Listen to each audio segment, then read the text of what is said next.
Our first speaker in Act Two is Mr. Richard Nesbit. Welcome, Richard. You may be wondering why this very Nordic-looking European white man is wearing an African daishiki. I mean, on a scale of 1 to 10 of whiteness, I'm probably like 8.5. Okay, or maybe 9.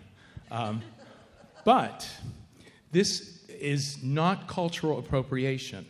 A lot of people think that wearing something of another culture, you're taking away from their culture and you're insulting them. But in my case, the insult would be if I didn't wear it. Now, there's a story behind this, and I'm going to start from 11 years ago where the story begins. I was working in a restaurant on the Upper West Side of Manhattan. It was one of those restaurants, it was like a celebrity place and a neighborhood place. We had people like Steven Spielberg come in, anybody from Julie Andrews and Al Roker to Fran Drescher. It was those kind of people. And it was neighborhood people too. Actually, Jules was there once. Jules ate there. And I had just finished a very, very rough waiter shift one night. I came home, we made good money, I felt satisfied, I felt tired, I was really ready to go to sleep. But I got this unusual message in my Facebook Messenger folder. And I didn't recognize the person. He was a refugee from the South Sudan. Now, his story really went straight to my heart. He had watched his village be burnt to the ground by rebels. He had seen schoolmates murdered. His own father was murdered. They tried to recruit him into their fighting force, but he escaped. He and his mother escaped the burning village. They stayed on the banks of the Nile for days and eventually were taken down to Uganda by a group of people from the UN.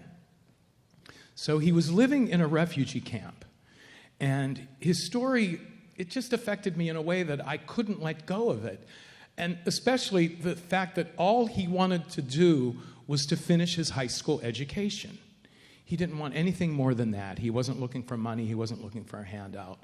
He wanted to finish his high school education, and I thought to myself, it wouldn't be that hard for me to do that. It wouldn't take much from my life, but it would mean a world of difference for him. So I went to a friend of mine who had a scholarship program for kids in Tanzania, and I asked her if she could help the young man, and she said that she couldn't, that wasn't really in her area, and she just said to me something that hit me in a way that it just struck me in a very unusual, impactful way. She said, "Don't be afraid to say no. They're used to hearing no." So I thought, I don't want to be the one to say no. I want to say yes. And my gears started to turn, but then she came back to me and she said, "You know something? I have a friend that I met in Uganda. I went to language school with him. His name is Father Godwin, and he is from Uganda. Maybe he will visit the boy." Well, in fact, he did. He visited the boy. He went to the refugee camp. He drove 6 hours to get there. He said that he needed to go to school, that his story was legitimate, and I took a chance. I did a GoFundMe and raised $1,000 in about 48 hours. So this was very fulfilling. And it made me happy to know that I was changing this kid's life. We sent the money to the school. We enrolled him. He became a very good student. And then Father Godwin said to me, "You know something? We have a young lady that lost her parents in Rwanda, and she's living with her uncle, and she wants to go to school. Do you have any more money?" And then he came back to me and he said, "We have this young boy that was abused by his uncle, and his mother is poverty-stricken, and they live in the slums, and he wants to go to school." The next thing you know, we started taking on more and more students, and it became a point where I thought, okay, all right, I'm getting to retirement age. Maybe this is the next season of my life.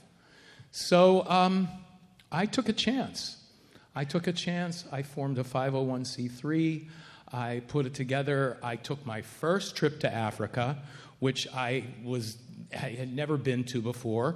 I didn't know where I was going to stay. I figured Father Godwin would have me stay at his monastery, but I wasn't really completely sure. But I took the chance. I went. I got there. And it turned out to be a remarkable experience. It's a land that I'm the type of person that a vacation to me is art and music and food and architecture, sitting in a cafe. I never thought I would find Africa to be a place of interest. But it turned out that Africa is where my heart is. Uganda, my heart goes there. I look forward to the dusty streets and the young toddlers, fresh from being a toddler, drawing water, no running water in their houses, no electricity. You think to yourself, how can you find pleasure in a world like that? But there's something about being with a Ugandan. Their attention span is different than ours. When you're with them, they're with you. You're with them. There's no looking at the phone. There's no looking at the watch. There's not any kind of concern about where they have to be.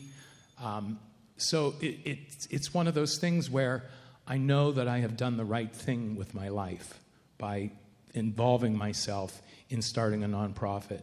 And to this date, we've had 12 graduations, and we have about 13 students in high school and in college and in trade schools, and many of them have gone on to have very lucrative jobs, and some of them have gone on to help their communities and send their brothers and sisters to school. So there's been a real ripple effect from this, and taking that initial chance to send that first kid to school was probably the most important thing I've ever done in my life. Thank you.